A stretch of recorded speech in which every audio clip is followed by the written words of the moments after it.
Committing a crime is never a good thing, and to teach you to never do it again, the world set up a form of punishment called prison. Prison is supposed to suck, like you get crappy food, you sit in your cell all day thinking about your mistakes, and you're probably gonna get beat up a few times for staring at Crazy Terry over there across the yard. 10 most luxurious prisons in the world. Leave a like on this video right now if you know someone who's gotten arrested or went to jail, and comment the story. The person with the most interesting one gets pinned at the top for everyone to see. But with that said, let's start with number 10.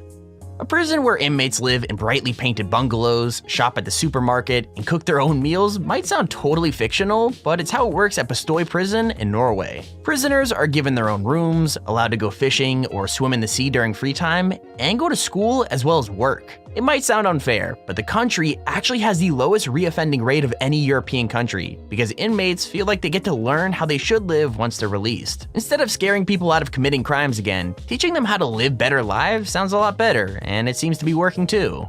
Number 9. Justice Center Liaban is another prison that works a lot differently.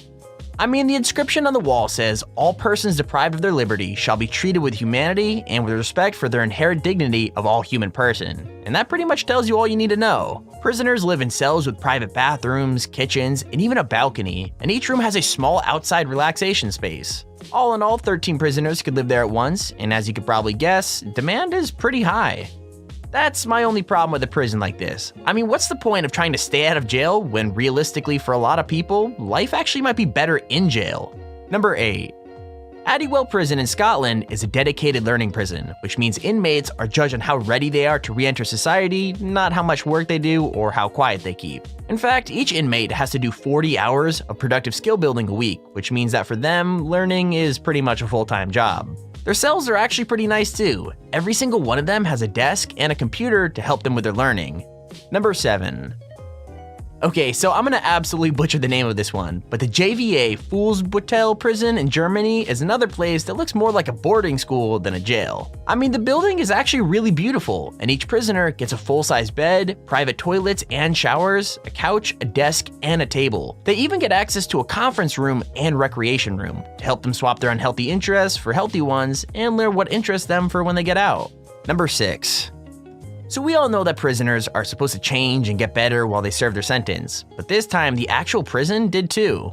I mean, Champdalen Prison in Switzerland had been famous for overcrowding and less than ideal conditions, but now it is totally different. Inmates live together in 3-person cells, which make prisoners feel less isolated and jail more like a college dorm room. This encourages prisoners to share their progress with each other and work on building healthy relationships with others. I think that's really good for prisoners to be social and learn how to communicate with one another. After all, society is, well, a society for everyone. Number 5. I know we've already had one Norwegian prison on this list, but it isn't the only one in the country that's famous for being luxurious. I mean, Halden Prison is literally called the most humane prison in the world, and it's not hard to see why. Inmates live in apartments in groups of 8 and are only locked up for an hour a day. They're provided everything from napkins to heart-shaped waffles and can make their own food with recipes from the library. Prisoners can play in bands that are broadcasted on the local radio and live in a building that looks more like a hotel than a jail, if you ignore the giant concrete wall keeping people in. Number 4. Not all luxury prisons are European, but I've got to admit, China's idea of a high-class prison is a little less, well, high-class. Basically, their idea of luxury is that some prisoners are allowed to drink milk with breakfast and walk around unsupervised up to 6 times a week. They're even allowed to watch television in the afternoon and wear clothes given to them by their families. It might not sound like much, but compared to Soviet-style prisons that are also still being used, it's considered super laid back. Number 3. Now, most of these luxury prisons have been a good thing for inmates, but this one, not so much. I mean, San Antonio Prison in Venezuela is only super liberal because it's run by a super intimidating prisoner who basically makes the rules. That means visitors come to the prison to gamble or do drugs, and walk by the pool wearing bikinis and holding guns. As for the prisoners, they join in the fun too, but it doesn't exactly stop them reoffending when they leave. Number 2. So this Santa Ana prison in Orange County is actually so good that it's become too effective. Seriously, the prison is now in danger of actually shutting down because there literally aren't enough inmates to keep it running. Those that are still there live in 2-person cells with bunk beds, tables, and windows instead of bars. They also have huge communal areas where prisoners could watch TV, play board games, or just hang out and chat. However, since crime rates in the area have fallen so rapidly, the prison might have to be closed unless they start borrowing prisoners from other areas. How crazy is that?